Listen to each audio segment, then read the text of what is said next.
England captain Harry Kane greets supporters after his team's defeat to Croatia in the World Cup semi-finals on July 11. Franck Fife, AFP, Getty Images Rubber chickens, inflatable unicorns and Waistcoat Wednesday. Gareth Southgate said England would have fun at this World Cup and, with the fantastic achievement of reaching the semi-finals, they have done that, and more so. Yes, they have enjoyed it, but by putting a smile on everyone's face when England are mentioned, they are being taken seriously again and they have achieved something that many thought had passed forever. They have reconnected with the fans and shown that the England team matter, that they can transcend sport and can, in a remarkable way, reunite. It took an awful lot and not very much to do that.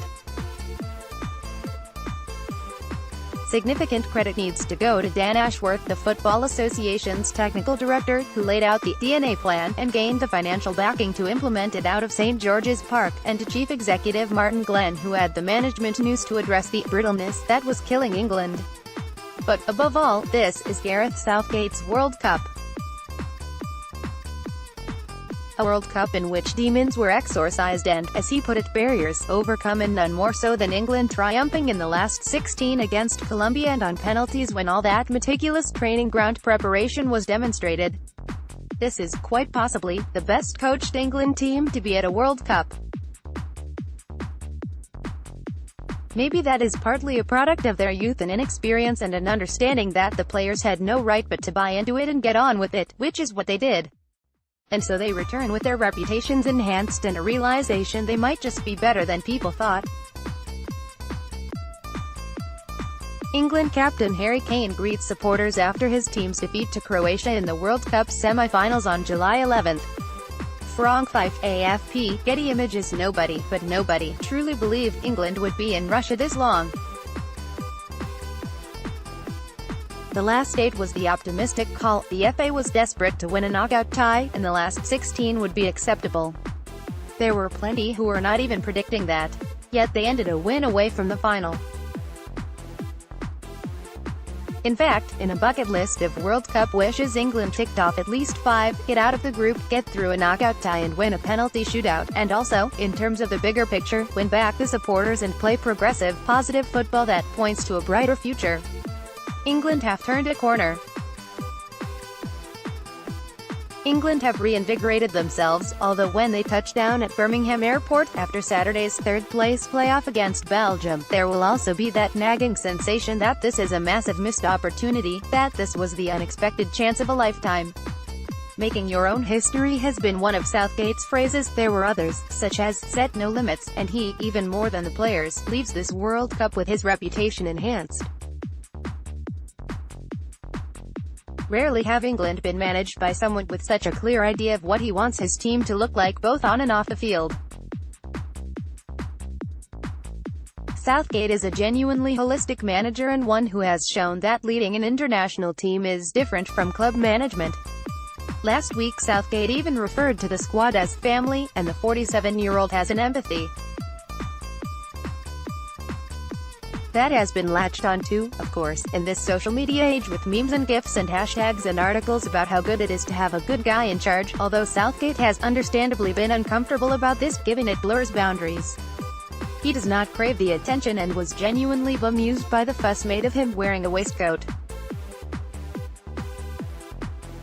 Southgate also spoke about the misgivings he had on taking the England job because of the potential impact on his private life.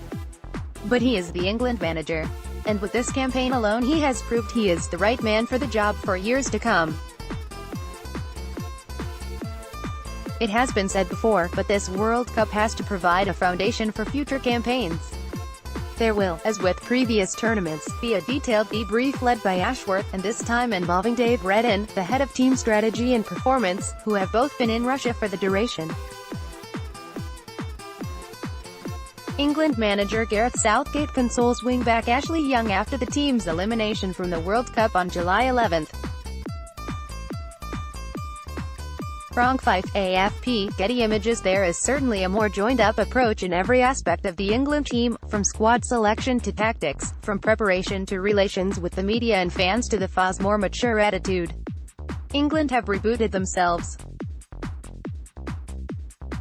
Southgate has proved adept at providing the identity and has been sure to benefit significantly from a public keen to have a feel for the players and a media tired of serial failure, of watching the same story unfold and understanding that things had to change.